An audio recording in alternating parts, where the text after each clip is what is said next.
क्या आप जानते हैं देवी संध्या ने भगवान शिव से यह वरदान क्यों मांगा कि प्राणियों में काम इच्छा एक निश्चित समय के बाद ही उत्पन्न हो? और क्या यह जानते हैं कि ब्रह्मा जी की इस पुत्री ने अपने शरीर को यज्ञ की अग्नि में क्यों समर्पित कर दिया? आइए जानते हैं। आप सभी का आपके अपने ही चैनल मानवीन स्किल्स पर स्वागत है। अगर आपने अभी तक इस चैनल को सब्सक्राइब नहीं किया तो प्लीज़ सब्सक्राइब कर लें। दोस्तों, यह कथा शिव पुराण से ली गई है। शिव पुराण में कहा गया है कि इस कथा को सुनने से बहुत पुण्य प्राप्त होता है। दोस्तों, इस कथा को पूरा सुनना या फिर मत सुनना, क्योंकि इसे बीच में छोड़ देने से प्राणियों के समस्त पुण्य नष्ट हो जाते हैं और वे पाप के भागी बनते हैं। सृष्टि के आरंभ में ब्रह्मा जी ने अपने शरीर से सप्त ऋषियों भृगु, नारद, दक्ष, सनत कुमारों आदि मानस पुत्रों को उत्पन्न किया। तभी उनके हृदय से एक अत्यंत मनोहर रूप वाली सुंदर नारी उत्पन्न हुई, जिसका नाम संध्या था। वह दिन में क्षीण हो जाती, परंतु शाम होते ही उसका रूप सौंदर्य खिल उठता। वह परम सुंदरी सौंदर्य के सभी सीमाओं को पार करने वाली थी। वह अनुपम सुंदरी ऋषि मुनियों के मन को भी मोह लेने वाली थी। इसके बाद ब्रह्मा जी के मन से एक अति मनोहर पुरुष उत्पन्न हुआ। उसका रूप इतना लुभावना था कि सभी उसे अपलक देखते रह गए। उसने ब्रह्मा जी को प्रणाम कर ब्रह्मा जी से कहा कि किस उद्देश्य से मेरी उत्पत्ति हुई है, मेरा कार्य मुझे बताएं। ब्रह्मा जी ने कहा, तुम्हारा नाम काम है और तुम प्राणियों के हृदय में काम भावना की उत्पत्ति करोगे। तुम्हारे 5 पुष्प बाणों से कोई भी नहीं बच पाएगा। कामदेव ने देवी संध्या पर अपने पुष्प बाणों का प्रयोग कर दिया। देवी संध्या के मन में काम भावना जागृत हो गई। इसके बाद उसका मन ग्लानि से भर उठा। उसके मन में पहला जो विचार आया वह अपने शरीर को अग्नि में समर्पित करने का था। वह अपनी उस देह को भस्म कर देना चाहती थी, परंतु उससे पहले वह तप करना चाहती थी, जिससे कोई भी मनुष्य जन्म लेते ही काम भावना से ग्रसित ना हो। एक निश्चित आयु सीमा के बाद ही यह भावना उनमें उत्पन्न हो। और तप की इच्छा से वह चंद्रभागा नामक पर्वत पर जा पहुंची, जहां से चंद्रभागा नदी बहती थी। तब ब्रह्मा जी ने ऋषि वशिष्ठ से कहा, पुत्र, तुम चंद्रभागा पर्वत पर जाकर संध्या को तप व ध्यान की दीक्षा दो, जिससे वह अपने लक्ष्य को प्राप्त कर सके। ब्रह्मा जी का कहा मान ऋषि वशिष्ठ चंद्रभागा पर्वत पर जा पहुंचे तो उन्होंने जल सरोवर के किनारे बैठी परम सुंदरी संध्या को देखा, जिसका रूप सरोवर में खिले हुए कमलों से भी अधिक उज्जवल था। उसके मुख पर सहस्त्र चंद्रमाओं का तेज था। वशिष्ठ जी ने संध्या के समीप जाकर उनसे पूछा, देवी आप कौन हैं और यहाँ क्यों बैठी हैं? तो देवी संध्या ने ऋषि वशिष्ठ की ओर देखा तो उसे ऐसा जान पड़ा जैसे ब्रह्मचर्य स्वयं देह धारण करके आ गया हो। उनके चेहरे का तेज कई सूर्यों की आभा लिए हुए था। संध्या ने कहा, मैं ब्रह्मा जी की पुत्री हूँ और तप करने के लिए आई हूँ, कृपया मुझे तपस्या की विधि बताएं। तब ऋषि वशिष्ठ ने संध्या को तप व उपवास की सभी विधि समझाई और कहा, भगवान शिव का ध्यान करो और ओम नमः शंकराय का जाप करो। इसके बाद वहां से लौट आए।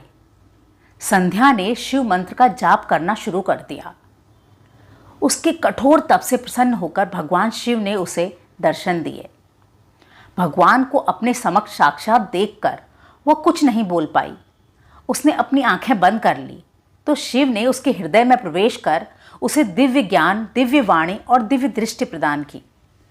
इसके बाद देवी संध्या भगवान शिव के निर्गुण और सगुण रूप की स्तुति करने लगी। भगवान शिव ने प्रसन्न होकर कहा, पुत्री, तुम्हें क्या वरदान चाहिए, बताओ। इस पर देवी संध्या बोली, प्रभु, मैं आपसे 2 वरदान चाहती हूँ। मेरा पहला वरदान यह है कि इस पृथ्वी पर, आकाश पर जितने भी प्राणी हैं वो जन्म लेते ही काम भावना से युक्त ना हों। मेरे मन में भी अपने पति के सिवा किसी के लिए यह भावना उत्पन्न ना हो। और दूसरा यह कि मेरे पति के अलावा जो भी पुरुष मुझे काम भावना से देखे उसके पुरुषत्व का नाश हो जाए और वह तत्काल ही नपुंसक हो जाए। तब भगवान शिव ने कहा, पुत्री, प्राणियों के जीवन में मुख्यतः 4 अवस्थाएं होती हैं, शैशवावस्था, कौमारावस्था, यौवनावस्था व वृद्धावस्था। यौवनावस्था प्राप्त होने पर ही प्राणी काम भावना से युक्त होंगे, परंतु कहीं कहीं पर कौमारावस्था के अंतिम भाग में ही प्राणी काम भावना से युक्त हो जाएंगे। तुम्हारे तप के प्रभाव से मैंने संसार में काम भावना के उदय के लिए एक निश्चित आयु को तय कर दिया है। अब कोई भी प्राणी जन्म लेते ही काम भावना से ग्रसित नहीं होगा। अब तुम्हारे दूसरे वरदान को भी मैं पूर्ण करता हूँ। जब भी तुम्हारे पति के सिवा कोई अन्य पुरुष तुम्हें काम दृष्टि से देखेगा तो वह तत्काल ही नपुंसक हो जाएगा। तुम्हें महान तपस्वी, दिव्य रूप में संपन्न पति का साथ मिलेगा। इसके बाद भगवान शिव ने संध्या से कहा, पुत्री, तुम तपस्या से पहले इस शरीर को अग्नि में समर्पित करना चाहती थी, तो सुनो, चंद्रभागा नदी के तट पर मुनिवर मेधातिथि महायज्ञ कर रहे हैं। तुम उस यज्ञ में अपनी इस देह को समर्पित कर दो और जिस भी पुरुष को पति के रूप में चाहती हो उसकी इच्छा करते हुए अग्नि में प्रवेश कर लेना। मेरी कृपा से ऐसा करते हुए तुम्हें कोई नहीं देख सकेगा और उसी यज्ञ से तुम नई देह के साथ ऋषि मेधातिथि की पुत्री के रूप में जन्म लोगी। ऐसा कहकर शिव वहाँ से अंतर्ध्यान हो गए। इसके बाद संध्या उसी स्थान पर पहुंची जहां महामुनि मेधातिथि यज्ञ कर रहे थे। उसने ऋषि वशिष्ठ का ध्यान करते हुए अग्नि में प्रवेश कर लिया। शिव की कृपा से उसे कोई देख नहीं पाया। अग्नि ने उसके स्वर्ण जैसे शरीर को जलाकर शुद्ध करके पुनः सूर्यमंडल में पहुंचा दिया। तब सूर्य ने पितरों और देवताओं की तृप्ति के लिए उसे 2 भागों में विभक्त कर दिया और अपने रथ पर स्थापित कर लिया। उसके शरीर का ऊपरी भाग प्रातः संध्या और निचला भाग साय संध्या है। जब सूर्योदय से पहले अरुणोदय होता है और आसमान में लाली छाती है, तब प्रातः संध्या प्रकट होती है, जो देवताओं को प्रसन्न करने वाली होती है। और जब सूर्य अस्त होता है तो साय संध्या का उदय होता है, जो पितरों को आनंद देने वाला होता है।